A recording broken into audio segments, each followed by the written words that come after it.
ನಮಸ್ಕಾರ ಬಂಧುಗಳೇ, ನಿಮಗೆಲ್ಲರಿಗೂ ಕೂಡ ಸ್ಪಾರ್ಕ್ಲರ್ ನವೀನ್ ಯೂಟ್ಯೂಬ್ ಚಾನಲ್ಗೆ ಸ್ವಾಗತ.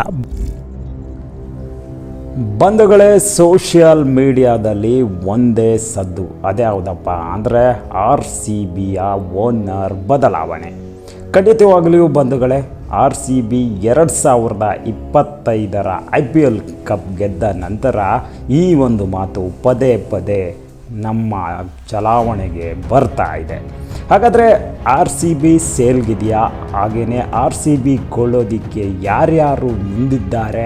ಹಾಗೆಯೇ RCB ಕೊಳ್ಳುವಲ್ಲಿ ಕನ್ನಡಿಗರು ಯಾರಾದರೂ ಇದ್ದಾರಾ ಅಂತಕ್ಕಂಥದ್ರ ಬಗ್ಗೆ ಈ ಒಂದು ವಿಡಿಯೋದಲ್ಲಿ ತಿಳಿದುಕೊಳ್ಳೋಣ.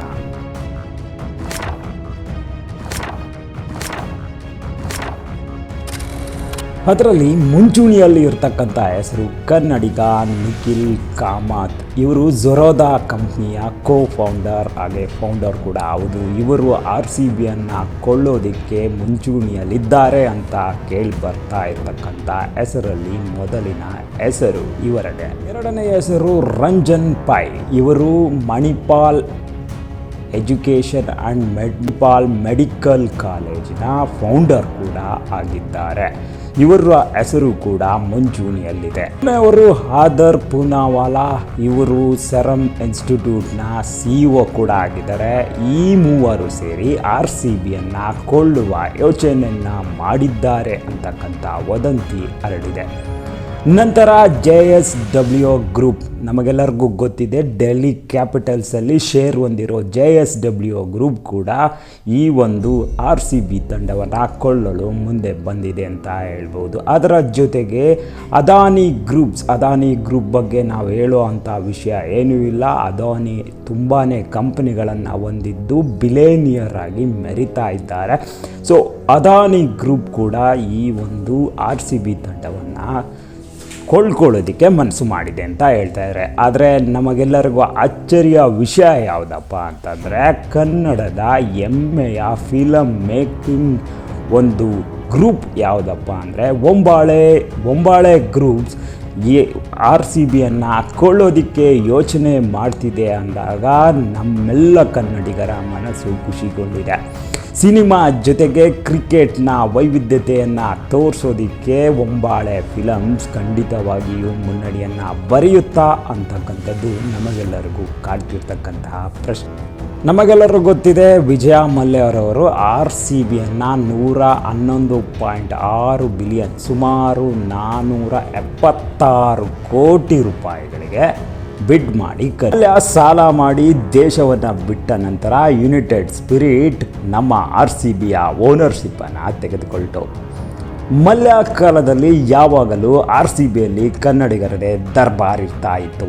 ಅನಿಲ್ ಕುಂಬ್ಳೆ, ರಾಹುಲ್ ದ್ರಾವಿಡ್, ಉತ್ತಪ್ಪ, ವಿನಯ್ ಕುಮಾರ್, ಅರವಿಂದ್, ಹೀಗೆ ಅನೇಕ ಕನ್ನಡಿಗರು ಮಲ್ಯ ಕಾಲದಲ್ಲಿ RCB ಪರ ಮಿಂತಾ ಇದ್ರು.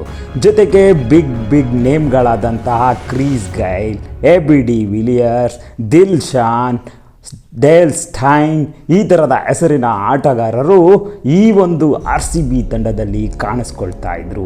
ತಮಿಳುನಾಡಿನ ಒಂದು ಮ್ಯಾನೇಜ್ಮೆಂಟ್ ಬಂದ ನಂತರ ಕನ್ನಡಿಗರಿಗೆ RCBಯಲ್ಲಿ ಸ್ಥಾನವೇ ಇಲ್ಲದಂತಾಗಿತ್ತು.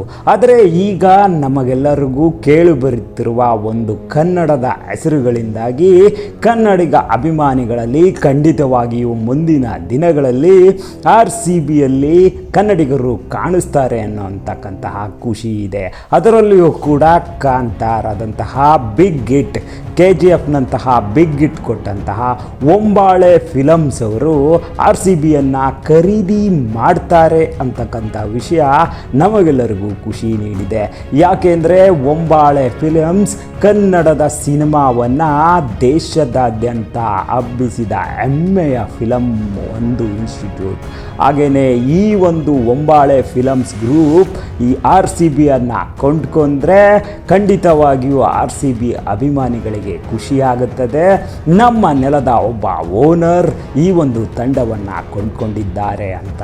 ಖಂಡಿತವಾಗಿಯೂ ಬಂಧುಗಳೇ, ಅಭಿಮಾನಿಗಳ ಆಸೆಯಂತೆಯೇ ಹೊಂಬಾಳೆ ಫಿಲಮ್ಸ್ ಈ ಒಂದು RCB ತಂಡವನ್ನು ಸುಮಾರು 2 ಬಿಲಿಯನ್ ಹಣವನ್ನು ನೀಡಿ 16,000ದಿಂದ 17,000 ಕೋಟಿ ರೂಪಾಯಿಗಳಿಗೆ ಕೊಳ್ಳುತ್ತಾ ಅಂತಕ್ಕಂತಹ ಪ್ರಶ್ನೆ. ಈಗಿನ RCB ವ್ಯಾಲ್ಯೂ ಇಷ್ಟಿದೆ. RCB IPL ಗೆದ್ದ ದಿನ ಒಂದು ಕಡೆ ಖುಷಿ ಆದರೆ ಇನ್ನೊಂದು ಕಡೆ ದುಃಖ. ಈ ಒಂದು ಸೆಲೆಬ್ರೇಷನ್ನಲ್ಲಿ ಸರ್ಕಾರದ ವೈಫಲ್ಯದಿಂದಾಗಿ ಅನೇಕ ಮುಗ್ಧ ಜೀವಿಗಳು ಪ್ರಾಣ ಕಳೆದುಕೊಂಡ ನಂತರ RCB ಮ್ಯಾನೇಜ್ಮೆಂಟ್ ಯೋಚನೆ ಮಾಡಿದ್ದು ತಂಡವನ್ನು ಸೇಲ್ ಮಾಡಬೇಕಂತ. ಈಗಾಗಲೇ RCB ತನ್ನ ಸ್ವಂತ ಮೈದಾನವನ್ನು ಕಳೆದುಕೊಂಡಿದೆ, ಹಾಗೆಯೇ ನೇಮ್ ಕೂಡ ಕಳೆದುಕೊಳ್ಳುತ್ತಾ ಹೊಸ ಓನರ್ ಬಂದರೆ ಖಂಡಿತವಾಗಿಯೂ ನೇಮನ್ನು ಬದಲಾಯಿಸೋದರಲ್ಲಿ ಯಾವುದೇ ಡೌಟ್ ಇಲ್ಲ. ಬಂಧುಗಳೇ, ನಿಮ್ಮ ಪ್ರಕಾರ ಯಾವ ಗ್ರೂಪ್ ಅಥವಾ ಯಾವ ವ್ಯಕ್ತಿ RCB ತಂಡದ ಓನರ್ ಆದರೆ ಚೆನ್ನಾಗಿರುತ್ತೆ ಅಂತ ದಯವಿಟ್ಟು ಕಾಮೆಂಟ್ ಮಾಡಿ. ಈ ವಿಡಿಯೋ ನಿಮಗೆ ಇಷ್ಟ ಆಗಿದೆ ಅಂತ ಅಂದ್ಕೊಳ್ತೀನಿ. ಮುಂದಿನ ವಿಡಿಯೋಗಾಗಿ ನಮ್ಮ ಚಾನಲ್ನ ಸಬ್ಸ್ಕ್ರೈಬ್ ಮಾಡಿ, ವಿಡಿಯೋಗೆ ಲೈಕ್ ಮಾಡಿ, ಕಾಮೆಂಟ್ ಮಾಡಿ. ಧನ್ಯವಾದಗಳು.